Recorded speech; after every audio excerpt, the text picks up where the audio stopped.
Hello everyone and welcome back to another episode of Ushanka Show, stories about life in the Soviet Union. My name is Sergei Sputnikov and I was born in the USSR. Меня зовут Сергей Спутников, и я родился в Советском Союзе. Recently I posted this photo on Ushanka Show community page and it got a lot of likes, double than normal, and a lot of questions about log cabins in Soviet-era villages. This photo was taken in 2009 when I went to visit my family in Ukraine.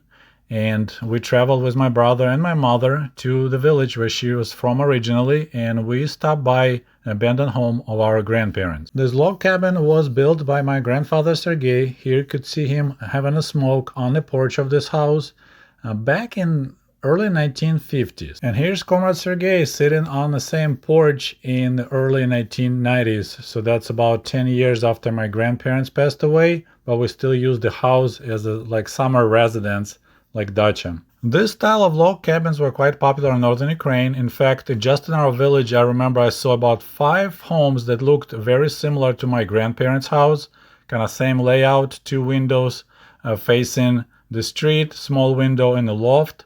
Loft was used for storing straw and hay, and at the same time straw and hay were used as insulation. This is the only insulation in the attic pretty much.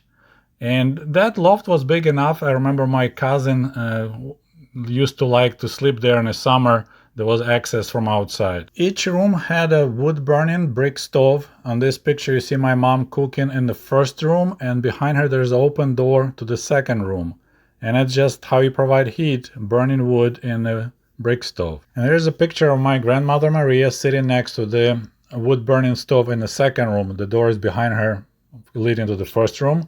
The second stove was used only for heating, so the name was different. While the first one was called pech or pechka, this was grubka. So it has a small opening that's just enough to put small piece of wood. So this is just to heat the second room. You couldn't cook here. And here's the photo of the wood-burning stove from the first room. Picture was taken in 2009 when the floorboards were already removed. And so this is big opening where you burn wood and you cook. And on top of the stove there'll be flat area big enough for 2 adults. And that's where my grandparents slept in the winter time, because those log cabins weren't really insulated.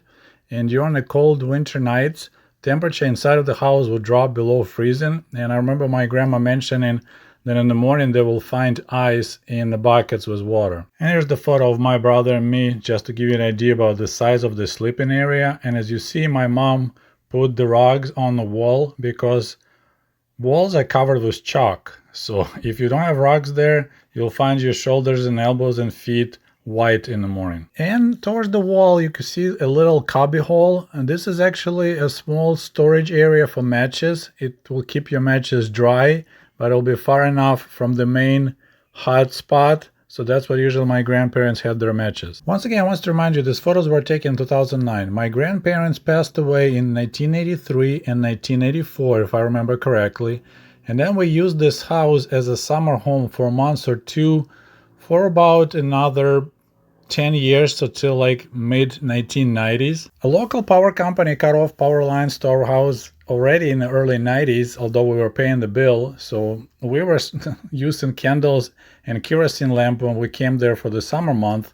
And then the house got in such a bad shape that my parents just quit coming. So that was completely abandoned for over 10 years, and still this brick stove is standing. And that's because my grandfather Sergei found the perfect spot to place the stove, and it's like an anchor of your log cabin. And my mom told me a story that he spent about a week looking for a spot. Every evening he will lay a large frying pan upside down in different locations, and in the morning he will inspect it, looking for a spot where the frying pan inside will be still dry. So if there's a lot of moisture coming from the ground, you don't want to place your stove there, because once you stop having a fire on that stove, the moisture will start destroying the brick and the stove will collapse in a couple of years. So he managed to find a spot where was hardly any moisture coming from the ground, and that's where the stove was placed. Several viewers asked about the roof. Our house and the barn had a so-called chiri pizza, so that's cement tiles. Not really a great product for roof, and it was extremely heavy, tend to crack or develop holes. And the main problem was it was really heavy. So over years, those roofs began to sag. Some older homes in our village still had roofs made of reeds, which is considered pretty decent roofing product. It has a good insulation, but it has its own problems. And here's the instant picture that my uncle Misha took sometimes in the late 70s. So this is my grandmother Maria racing to open the gate, and behind her my grandfather Sergey riding a wagon loaded with the firewood. Well, it's still trees that they harvested in the local forest.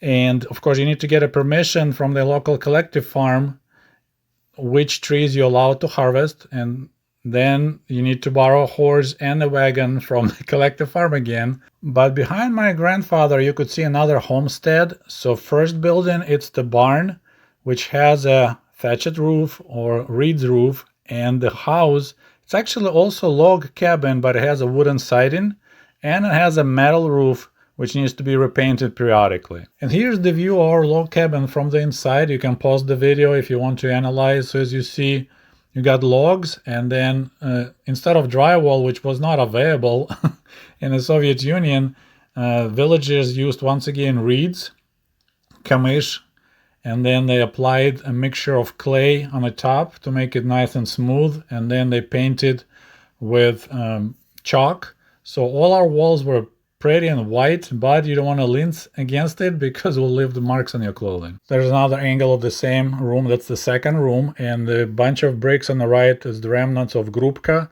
the second stove that was heating this space. And the only window that could be open is this window straight ahead in the corner. Just a small part in the middle of the window could be open, so-called fortechka.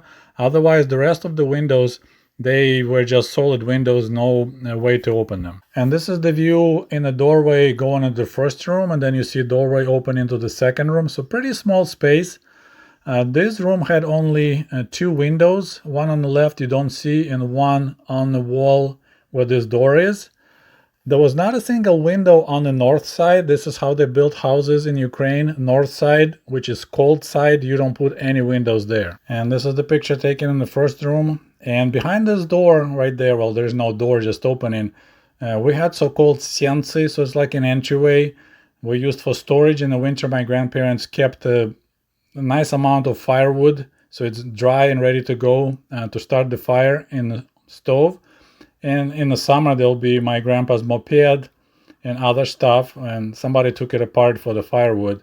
So this is the view once again from the first room looking outside. Okay, so I found one picture. So it's my brother Tom, and on the right you could see kind of large windows. So this is the entryway, almost like lean on towards the main log cabin. And to the left of my brother you kind of see open window. So that's the window in the first room. It's the only window could open both sides like normal windows. And behind my friends you could see the same window into the first room. And these guys, Igor and Slava, same story like me.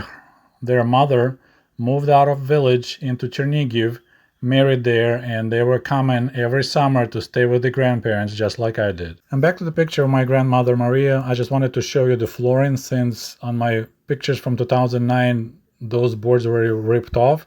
So just wide pine boards, painted, and pretty much it. So periodically you had to repaint your floors, otherwise just plain wood boards, nothing else. And there's the picture of my friend Slava, who is reading my diary, and this photo in the second room. And as you see, you had to have rugs on the wall, otherwise you'll have chalk marks on your clothes. And this is one of the earliest pictures of me in the village. So of course it's summer. And so my grandparents used to have rabbits, a flock of chickens, a pig, and a cow.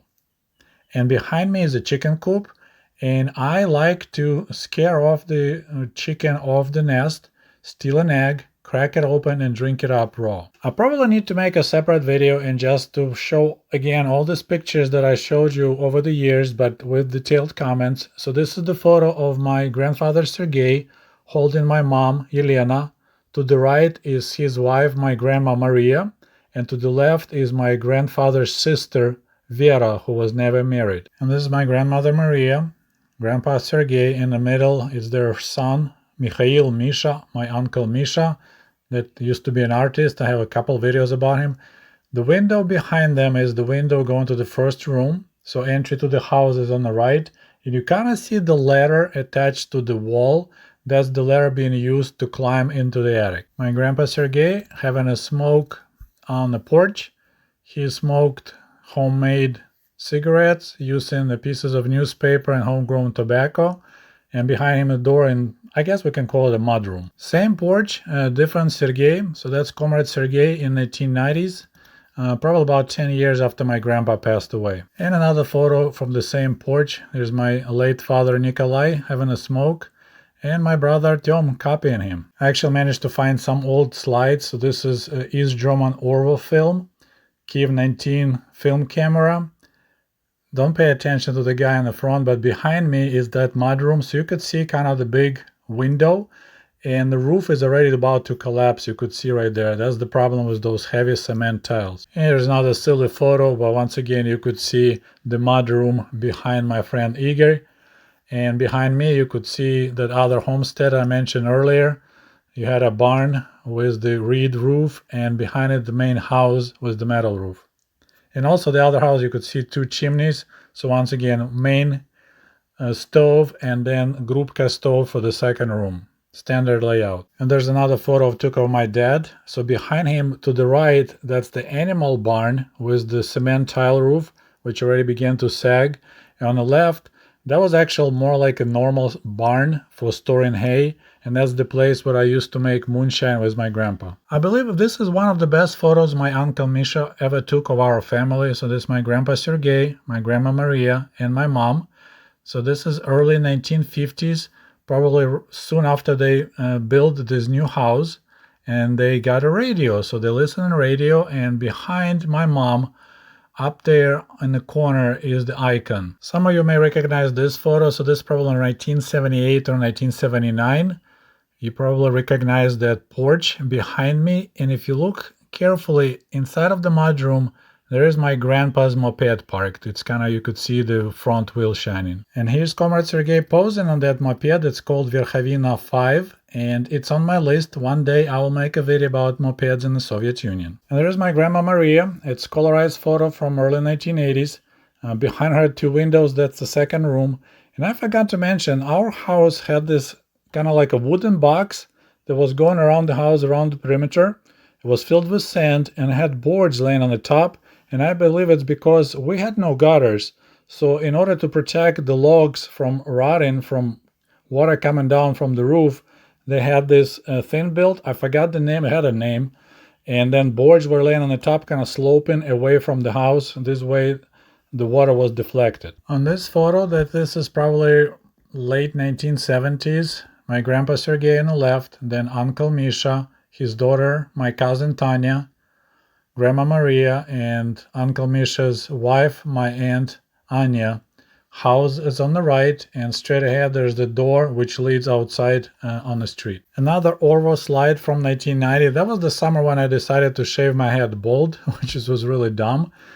The house behind me on the right was also abandoned later. It was a nice house, had a wooden siding, a metal roof, but when the wife passed away, guy moved closer to the center of the village, and no one was interested to buy the house, so that was abandoned. You may remember that I mentioned that in our village and in the most villages, no one had running water or plumbing. So here's I'm getting water out of the well. So I had to walk across the street, and we shared that well with the neighbors from the house I just talked about in the previous slide. And now we're back in 2009. There's my brother Artyom looking sad because his best memories of the childhood, it's summers spent in this house in the northern Ukraine. General view of our house, so that looking north. And you could see in the top right corner that roof is began to fall apart. Once again, the big problem was those heavy cement tiles. And this is the photo that I took with my Kiev 19 film camera and Orwo slide film. I had to guess the timing and everything, and I think it turned out extremely sweet. And these photos I took in a neighboring village of Ushanka. That village completely died out. There may be 4 or 5 families in the entire village. But as you see, a lot of similarities between this log cabin and my grandparents' log cabin. And even the same paint was used for the windows. That blue paint is everywhere there, and I'm not sure why. And there's another abandoned house on our street. This guy actually had one of the fanciest homes in the entire village. Even his entry gate was so fancy with the little roof. I never seen anyone done anything like that. So he spent a lot of money to decorate his house, and in the end was also abandoned. So you can imagine that going back to my village was always a bittersweet experience for me, because my best memories of the childhood is this village. Big open sky, no school, endless summer, friends. It was just great. But then of course you go back now and everything is abandoned, overgrown, and it's very sad. So once again, this is the picture of our Lugovaya street taken in 1990s, and here's the same street 20 years later. I believe I took this photo also around 2009. So this is the last house on our street before the abandoned part. So for the next almost a mile, there's nothing, just abandoned homes, overgrown, some of them taken apart for firewood, and this is the last house where people still live. Well, I hope you enjoyed my story, and if you did, please don't forget to like this video. There'll be a short slideshow after this message. Otherwise, I'll talk to you soon. До свидания. Goodbye.